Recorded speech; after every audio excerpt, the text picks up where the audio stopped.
Local news for Monday the 3rd of December. A person was taken to hospital last night with serious injuries after being shot at an address in Kitapuni. Police were called to the address just after 9 o'clock last night, with inquiries continuing to understand the circumstances of the incident and locate those involved. Wairarapa asking prices saw a decrease last month by 5.6% to $465,882. Nationally, the average asking price in November saw a 3.3% decrease on the previous month.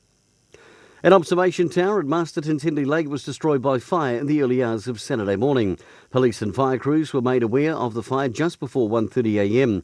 Masterton District Council Chief Executive Officer Kath Ross said it was heartbreaking news. The Henley Lake Reserve had significant public investment and attracts as many as 400 users a day. And while the cause has yet to be fully investigated, the tower has been subject to arsonists since it was built in 1988.